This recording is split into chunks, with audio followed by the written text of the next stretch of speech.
So the question is, two objects are equal distance from sphere of radius r and refractive index mu such that the image of one object forms on the other object. Find object distance from the surface of the sphere. तो बेटा ये आपका sphere का surface है। मान के चलते हैं बेटा एक ऑब्जेक्ट O1 जो यहाँ रखा हुआ है उसकी डिस्टेंस कितनी है, u है, ठीक है। दूसरा ऑब्जेक्ट O2 आपका यहाँ रखा है, उसकी डिस्टेंस भी कितनी होगी बेटा, आपकी u ही होगी। क्वेश्चन में दिया है ना इक्वल डिस्टेंस, सिंपल सी बात है, ठीक। अब O1 का इमेज जो है O2 पर बनना चाहिए और O2 का इमेज जो है O1 पर बनना चाहिए, सिंपल सी बात है। तो ये कब पॉसिबल है? देखो इसको हम मल्टीपल तरीके से कर सकते हैं, ऐसी कोई दिक्कत नहीं है। आप इसको लंबे मेथड से भी कर सकते हो और एक शॉर्ट मेथड से भी कर सकते हो।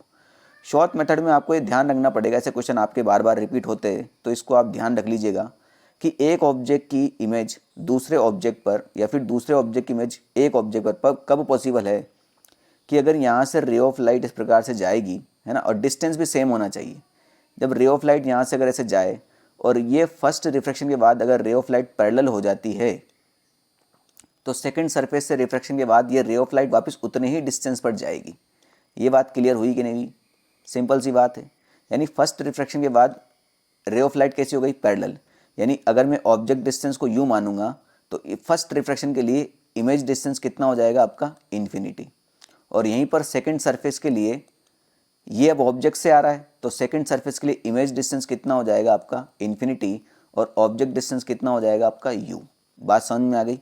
इसका रिफ्रैक्टिव इंडेक्स आपको म्यू दिया है, क्लियर। अब बस हमें फॉर्मूला लगाना है।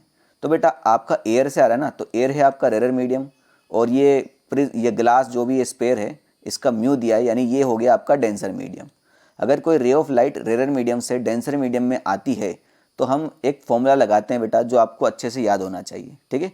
ये फॉर्मूला होता है बेटा आपका μ2 divide by v minus μ1 divide by u is equal to μ2 minus μ1 divide by r, ठीक है। आर उसी सरफेस का रेडियस होता है, सिंपल सी बात है। तो कंडीशन पुट कर देते हैं बेटा, μ2 क्या होता है बेटा, जहाँ रे जा रही है ना।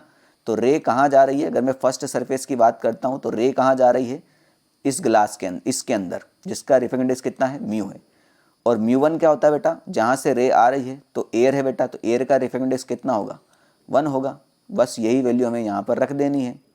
तो μ2 तो हो जाता है आपका म्यू, v कितना है बेटा आपका फर्स्ट रिफ्रैक्शन के बाद, ये हम फर्स्ट रिफ्रैक्शन के लिए लगा रहे हैं तो v बताया मैंने आपका इन्फिनिटी, माइनस μ1 कितना हो जाएगा बेटा हमारा, 1 हो जाएगा। तो इसमें कोई दिक्कत वाली बात है ही नहीं, सिंपल सी बात है, ठीक है।